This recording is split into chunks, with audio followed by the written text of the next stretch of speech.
Éxodo capítulo 35 vamos a considerar desde el versículo 20 en adelante. Y salió toda la congregación de los hijos de Israel de delante de Moisés, y vino todo varón a quien su corazón estimuló, y todo aquel a quien su espíritu le dio voluntad, con ofrenda a Jehová para la obra del tabernáculo de reunión.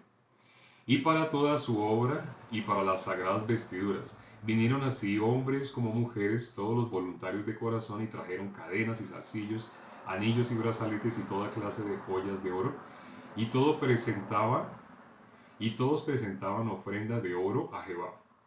Y todo hombre que tenía azul, púrpura, carmesí, lino fino, pelo de cabras, pieles de carneros, teñidos de rojo, o pieles de tejones, lo traía. Todo el que ofrecía ofrenda de plata o de bronce traía a Jehová la ofrenda, y todo el que tenía madera de acacia la traía para toda la obra del servicio. Además, todas las mujeres sabias de corazón hilaban con sus manos y traían lo que habían hilado, azul, púrpura, carmesí o lino fino. Y todas las mujeres cuyo corazón las impulsó en sabiduría hilaron pelo de cabra. Los príncipes trajeron piedras de ónice y las piedras de los engastes para el efod y el pectoral, y las especias aromáticas y el aceite para el alumbrado y para el aceite de la unción y para el incienso aromático.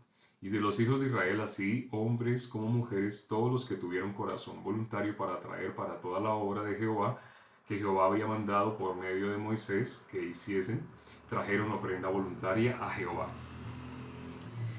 Aquí se está hablando de algo que tampoco se había nombrado cuando habíamos hablado del tabernáculo.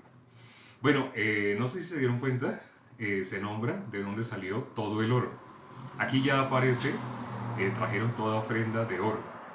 Entonces, ¿de dónde salió todo el oro? Había salido de los egipcios. Cuando ellos estaban en Egipto, Dios les dijo, les dio gracia, Dios les dio gracia, para que, y también le dijo a Moisés que le dijera al pueblo que pidieran alhajas, joyas, así. Todo lo que pidieran los egipcios no se los iban a negar. Y los egipcios los despidieron con mucha riqueza. Después Faraón, Dios endureció el corazón para glorificarse. Todo lo que sucedió en Egipto era para glorificarse. Incluso todo lo que ellos pidieron y lo que ellos sacaron de Egipto, aquí vemos para qué era. Todo tiene un sentido. No era para ellos mismos, para sus propias vidas, para su propia, como sus propios deseos, para la vanidad. La expresión vanidad es una expresión que vamos a escuchar muchas veces en la Biblia. ¿Hasta cuándo no dejarán la vanidad? Cuando oímos la expresión vanidad se refiere a algo que es como la niebla, que se ve por un tiempo, se ve momentáneamente, pero desaparece. Vamos a mirar 1 Samuel. 1 Samuel capítulo 30. 1 Samuel capítulo 30. Cuando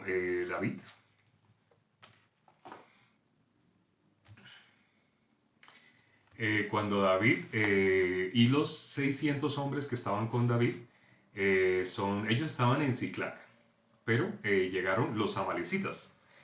Y los amalecitas hicieron estragos, entre ellos no mataron, pero se llevaron cautivas a las mujeres, a los hijos y quemaron todo Ziklag. Vamos a leer esos versículos porque aquí hay algo que aparece de los versículos que leímos hoy, del 20 en adelante, de Éxodo 35, donde vamos a poder ver el efod. En especial lo que vamos a ver es el efod. Ese era algo que ahorita dijeron que todos los príncipes lo leímos, ¿no? En Éxodo 35, del 20 en adelante, todos los príncipes que trajeron así las piedras preciosas para el pectoral, para el efod, ¿sí? Así, entonces vamos a mirar desde el versículo 1, vamos a leer desde el versículo 1 de 1 Samuel, capítulo 30. Cuando David y sus hombres vinieron a Ziklag, al tercer día los de Amalec habían invadido el Negev y a Ziklag, y habían asolado a Ziklag y le habían prendido fuego. Y se habían llevado cautivas a las mujeres y a todos los que estaban allí, desde el menor hasta el mayor. Pero a nadie habían dado muerte, sino se los habían llevado al seguir su camino. Vino pues David con los suyos a la ciudad, y he aquí que estaba quemada, y sus mujeres y sus hijos e hijas habían sido llevados cautivos. Entonces David y la gente que con él estaba alzaron su voz y lloraron hasta que les faltaron fuerzas para llorar. Las dos mujeres de David, Ainoam jezreelita y Abigail, la que fue mujer de Nabal, el de Carmel, también eran cautivas. Y David se angustió mucho porque todo el pueblo hablaba de apedrearlo, pues todo el pueblo estaba en amargura de alma, cada uno por sus hijos y por sus hijas. Mas David se fortaleció en Jehová su Dios. Y dijo David al sacerdote Abiatar, hijo de Ahimelech, yo te ruego que me acerques el efod. Y Abiatar acercó el efod a David. Y David consultó a Jehová diciendo, perseguiré a estos merodeadores, los podré alcanzar. Y él le dijo, síguelos, porque ciertamente los alcanzarás y de cierto librarás a los cautivos. Leímos ahorita hasta el versículo 8. ¿Aquí qué pasó? ¿Por qué dijo David que le acercaran el efod? Ya este pasaje lo habíamos considerado, habíamos leído algunos versículos que aparecen acá. ¿Y cuál es la intención de leer sobre estos versículos?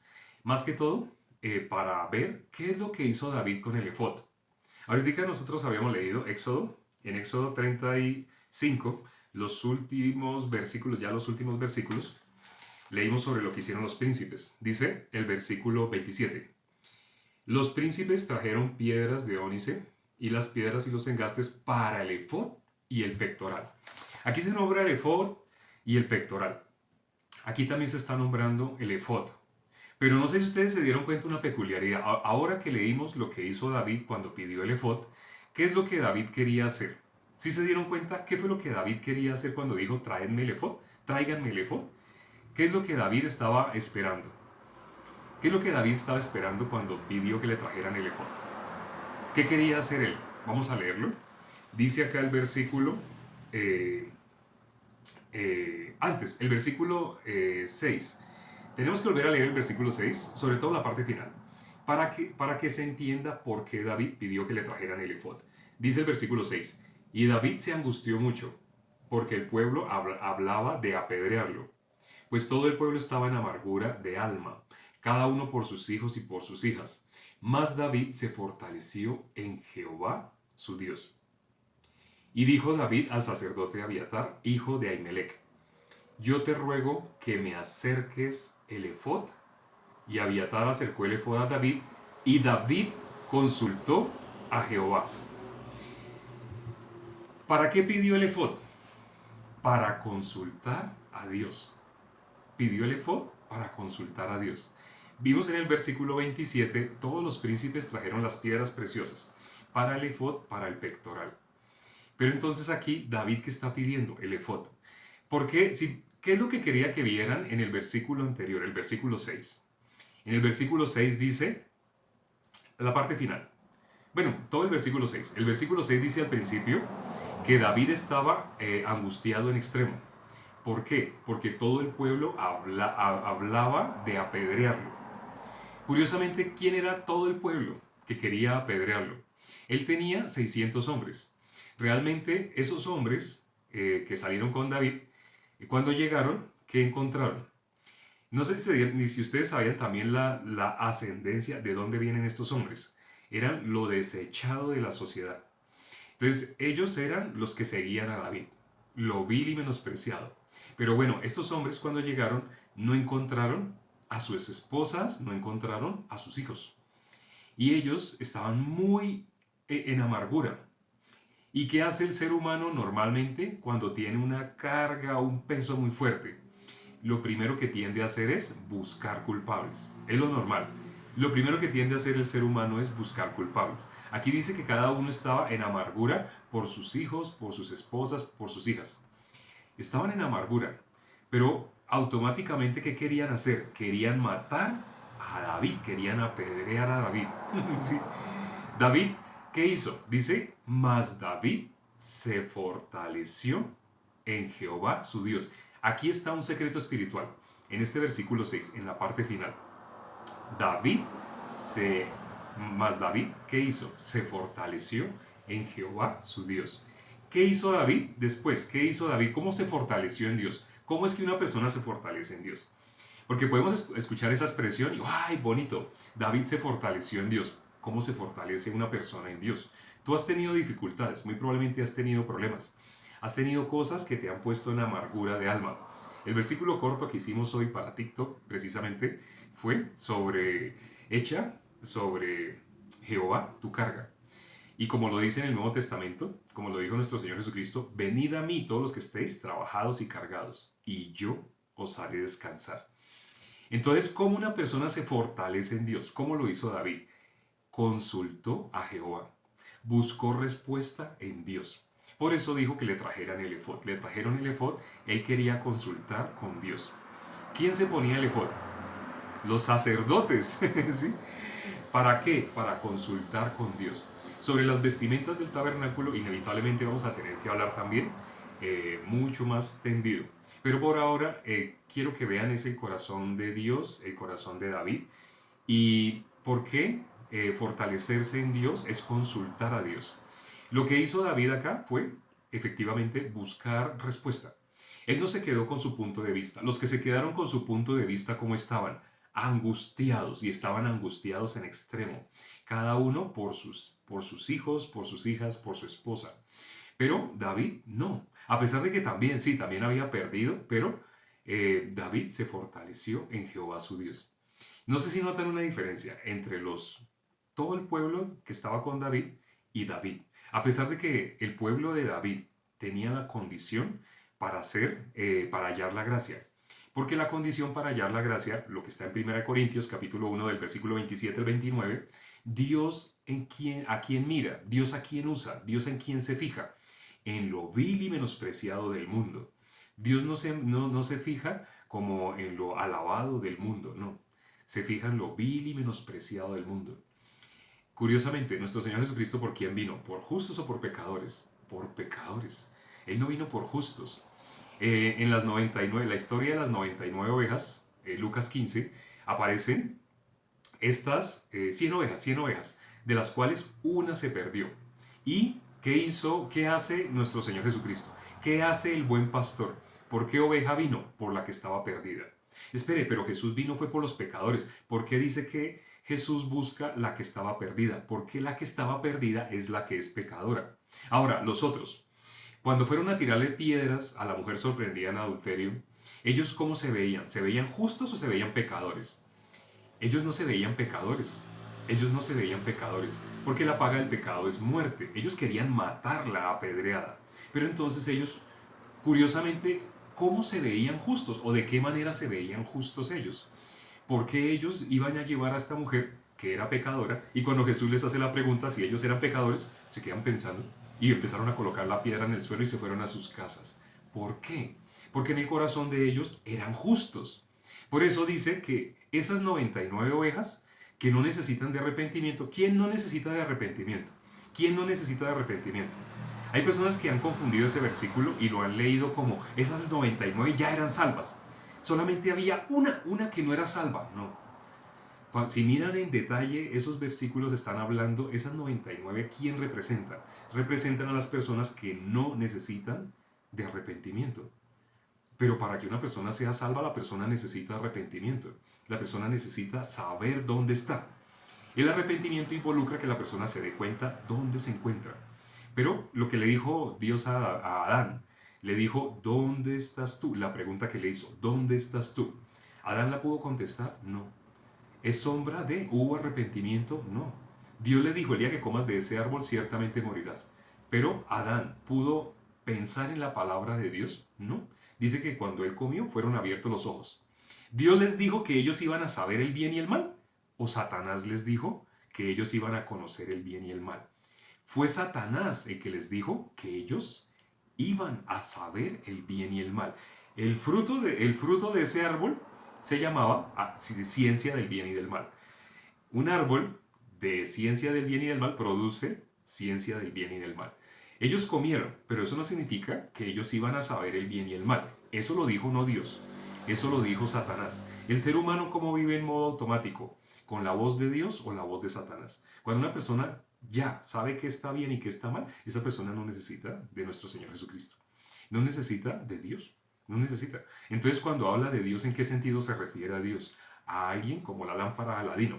La lámpara de Aladino se frota para pedirle deseos. Deme, deme, deme, deme, deme. Con ese corazón es que las personas realmente tienen a Dios, pero no al Dios de la Biblia. Y aunque dicen que sí, que es el Dios de la Biblia, apenas uno les nombra al Dios de la Biblia, no están de acuerdo, no quieren. No quieren a ese Dios, quieren al Dios que ellos se han imaginado. El Dios al que le pueden pagar a cambio. ¿Cómo le pagan? Con sacrificio, con ofrendas, con su esfuerzo. Se quedaron en la ley. Dios dio la ley como sombra de lo que iba a suceder más adelante. La ley nos lleva a Cristo, pero el ser humano, sin considerar realmente para qué nos dio la ley, piensa que la ley es, así como los judíos, los fariseos. ¿Cómo pensaban los fariseos? Por medio de la ley, justificarse delante de Dios. Aquí, ¿qué fue lo que hizo David? David se fortaleció, David buscó en Dios, buscó respuesta. ¿El pueblo cómo estaba? El pueblo, bueno, realmente, si leemos más adelante, y ahorita lo vamos a leer más adelantito, ¿qué hicieron? Después de que David consultó con Jehová, obtuvo respuesta. La respuesta fue, síguelos, y de cierto los alcanzarás. Y lo más bonito lo que dice al final de ese versículo, y librarás a los cautivos. Creo que lo dice el versículo 8. Vamos a leerlo. Dice el versículo 8.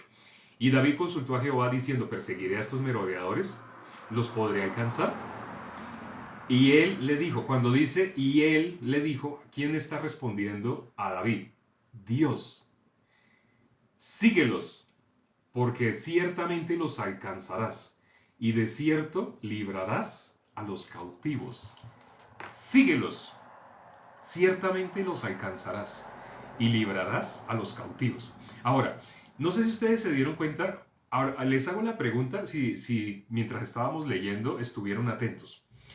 ¿Quién era ese pueblo a quienes él iba a seguir? ¿A quién iba a seguir para libertar a los cautivos? Hago la pregunta. Algunas personas imagino que van a buscar leyendo, pero si alguien ya la sabe la puede escribir. ¿Quién era a quienes él iba a perseguir? Cuando le dijo, Dios les dijo, síguelos y ciertamente los alcanzarás y librarás a los cautivos. Hago la pregunta. Luis, muy bien. Sí, de pronto. Germán dijo al pueblo que se los llevó. Por Tole también dijo los amalecitas, Amalek.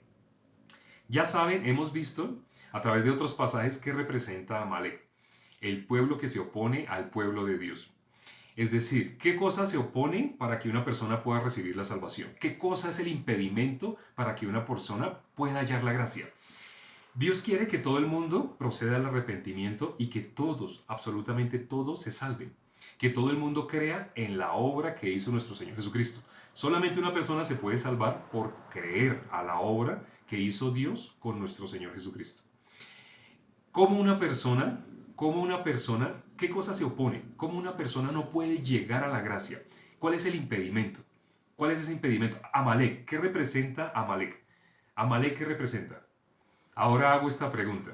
Normalmente no miro los comentarios, pero cuando hago preguntas tengo que mirar los comentarios. Hago esta pregunta. ¿Amalek qué representa? ¿Cuál es el impedimento para que una persona pueda llegar delante de Dios? Los pensamientos. Los pensamientos. Aunque Lina Patricia también dijo Satanás, y sí, Satanás, nuestros pensamientos. Sí, sé que suena como raro y más de uno en ese momento estará sorprendido. Nuestros pensamientos y Satanás, ¿qué tienen que ver? Nada que ver. Por la ciencia del bien y del mal, no tienen nada que ver. Satanás nos hizo creer que nosotros sabemos que está bien y que está mal. Como Satanás nos hizo creer que sabemos que está bien y que está mal, entonces nosotros pensamos que el diablo es algo que está afuera. Eso nos lo hizo pensar el mismo Satanás. A través de diferentes religiones, desde cuando nacimos, en la religión que nacimos, nos enseñó a mirar al diablo en otro lado. Pero Jesús puso un requisito. Si alguien se quiere hacer llamar cristiano, ¿cuál es el requisito? Jesús dijo, niéguese a sí mismo. Nuestro punto de vista, Luis, nuestro punto de vista es el impedimento para poder recibir la palabra. No sé si ustedes se habrán dado cuenta cuando hay personas, hoy no, pero hay ocasiones que entran 300, hace poquito entraron 300 personas y una persona entró, pero ¿con qué intención? ¿Quería realmente conocer? No, quería hacer daño.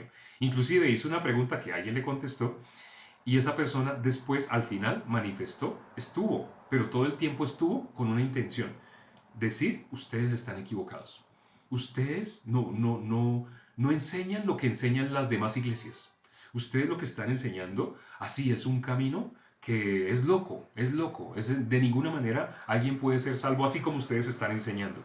esa persona al final en los comentarios atacaba. Pero al principio hizo una pregunta que pareciera que esa persona quería ir a la iglesia. Parecía que quería ir a la iglesia. Y alguien se puso a contestarle. Gracias a Dios estaba Ángela, no se me ha olvidado. Ángela le contestó a esa persona que dio información que no tenía que dar. Y le dijo a Ángela, no haga eso. No, precisamente hace 2 días se había hablado sobre no haga eso. No haga eso. Eso es como, digamos que el apóstol Pablo estuviera acá con nosotros. Y estamos nosotros en catacumbas. Nos están persiguiendo para matarnos los romanos. Y ahí los romanos, por un lado los romanos y por otro lado los judíos también nos quieren matar. Y estábamos en catacumbas. Pero entonces Pablo, el apóstol Pablo, él fue a predicarle a una familia. Esa familia vive a la vuelta. Y llega alguien, de pronto nos encontramos con alguien que no sabemos si es romano, no sabemos si es judío, pues parece un extranjero. Y nos dice, ¿dónde consigo al apóstol Pablo? Y la persona dice, alguien llega y dice con buena intención, está pensando, ay, quiere que le predique. Entonces le dice, él se encuentra aquí a la vuelta, a dos manzanas. Y resulta que después vemos que traen al apóstol Pablo, lo traen botando sangre por todos lados, le están dando golpes, y lo traen arrastrado. La persona que le dijo, allá está a la vuelta, esa persona no pensó profundamente, ¿realmente tiene sed? ¿Realmente quiere que le expliquen el Evangelio? ¿O es un enemigo? Si es un enemigo, no oye nada, no le interesa oír, lo único que quiere es atacar, lo único que quiere es destruir. Por eso es importante, cuando hagan preguntas, cuando hagan preguntas, tengan sabiduría si les van a contestar. No agredan a las personas tampoco. No se pongan a ofender a las personas que nos tratan de ofender. No hagan eso. Simplemente, si van a contestar, piensen con sabiduría. ¿Esta persona es enemigo o es amigo? Porque la mayoría de los que hacen preguntas supuestamente directas, esa persona es enemigo. Tristemente, si una persona realmente quiere saber la verdad, esa persona hace lo que he visto en varios comentarios que le escriben. En varios comentarios le escriben simplemente como preste atención, escuche, precisamente se va a explicar el Evangelio, ¿sí? Esa es la respuesta más sabia, ¿sí? Esa es la respuesta más sabia que se puede dar. Pero cualquier otra respuesta, y me puede dar dirección, y me puede decir cómo llego, no haga eso, no haga eso, de esa manera no. ¿Qué hizo David entonces? David se fue con 600 hombres. David se fue con 600 hombres. Eran 600, y ya sabemos por qué 600. Algunas personas ya saben, otros no. Pero bueno, los que saben, eran 600 hombres, pero David salió con esos 600 y por el camino se quedaron 200. Se quedaron 200. Entonces David continuó solamente con 400 y efectivamente los alcanzó. Los alcanzó y los derrotó. Solamente quedaron de ellos quienes. Vamos a leer esa parte tal cual como está acá en la Biblia. Dice, partió pues David, él y los 600 hombres que con él estaban y llegaron hasta el torrente de Besor, donde se quedaron algunos. Y David siguió adelante con 400 hombres, porque se quedaron atrás 200, que cansados no pudieron pasar el torrente de Besor.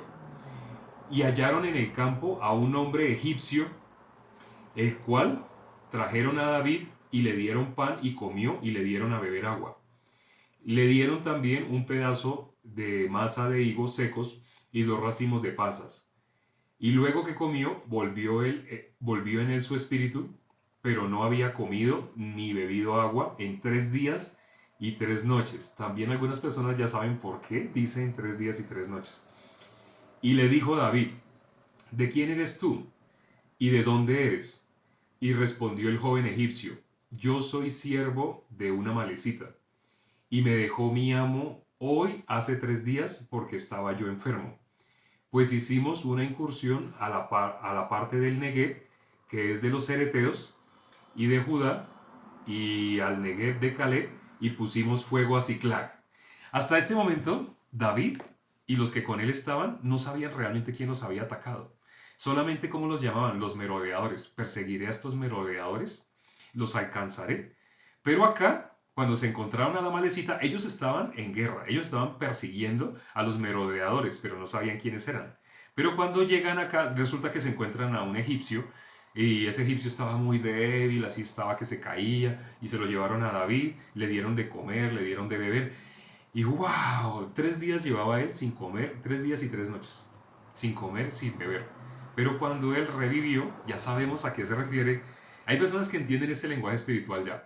No lo explico claramente porque para poder avanzar, pero quienes ya lo saben, lo están viendo, ya lo pueden explicar claramente. Resulta que cuando él revivió, así entonces, ¿qué hizo él? Él fue enviado por Dios. Él fue enviado por Dios. No sé si se acuerdan en el caso de José, igual. Los hermanos estaban, José estaba buscando a sus hermanos y había alguien en pleno desierto que se le atravesó a José. Y José le preguntó y él le dijo, sí, sus hermanos están allá. Todo Dios lo tiene preparado. Dios había dicho que que ciertamente iba a alcanzar a los amalecitas. Bueno, no le dijo a los amalecitas, sino ciertamente los alcanzarás. Aquí ellos se enteraron, los que le prendieron fuego a Ciclag fueron los amalecitas, se acaban de enterar. Sigamos leyendo, está interesante, ¿no? Sigamos leyendo. Dice, y le dijo David, ¿de quién es? Y le dijo David, ¿de quién eres tú y de dónde eres? Respondió el joven egipcio, yo soy siervo de una amalecita y me dejó mi amo hoy hace 3 días porque estaba yo enfermo.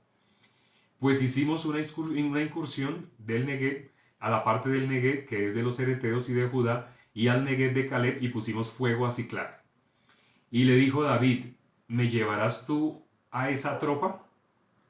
Y él dijo, júrame por Dios que no me matarás ni me entregarás en mano de mi amo y yo te llevaré a esa gente. Lo llevó pues y he aquí que estaban desparramados sobre toda aquella tierra, comiendo y bebiendo y haciendo fiesta por todo aquel gran botín que habían tomado de la tierra de los filisteos y de la tierra de Judá. Y los hirió David desde aquella mañana hasta la tarde del día siguiente, y no escapó de ellos ninguno, sino 400 jóvenes que montaron sobre los camellos y huyeron. Y libró David todo lo que los amalecitas habían tomado, y asimismo libertó David a sus 2 mujeres, y no les faltó cosa alguna, chica ni grande, así de hijos como de hijas, del robo de todas las cosas que les habían tomado, todo lo recuperó David. Tomó también David todas las ovejas y el ganado mayor, y trayéndolo todo delante, decían, este es el botín de David. Y vino David a los 200 hombres que habían quedado cansados y no habían podido seguir a David, a los cuales habían hecho quedar en el torrente de Besor, y ellos salieron a recibir a David y al pueblo que con él estaba. Cuando David llegó, a la gente les saludó con paz. Entonces todos los malos y perversos de entre los que habían ido con David respondieron y dijeron, ¿por qué no fueron con nosotros? No les daremos el botín. Bueno, aquí hay tema para seguir compartiendo, pero entonces aquí miramos hasta cuando David recuperó. Miramos hasta cuando David recuperó. Al final habla de los malos y perversos que estaban dentro de los que fueron con David, de esos 400 que fueron con David. ¿Por qué malos y perversos? Porque son personas que usan su punto de vista. Ya, ahí lo acortamos en esa parte. ¿Qué hizo David? Recuperó. ¿Y cómo David recuperó? Dios le puso en el camino a este egipcio y este egipcio los llevó. Este egipcio primero contó de dónde venía. Entonces ahí todos se enteraron, son amalecitas. Los amalecitas representan el pensamiento, representan el que se opone para que nosotros podamos recibir la palabra. El que se interpone ante el pueblo de Dios, el que se le atraviesa al pueblo de Dios. El enemigo. Sí, Satanás, sí, los pensamientos. Vamos a leer ya para terminar un versículo más que está en Jeremías capítulo 6, versículo 19. Jeremías capítulo 6, versículo 19. Esto sobre todo para las personas que todavía no entienden por qué Satanás, los pensamientos, ¿cómo así no entienden? Jeremías capítulo 6, versículo 19. Dice el versículo 19, oye tierra.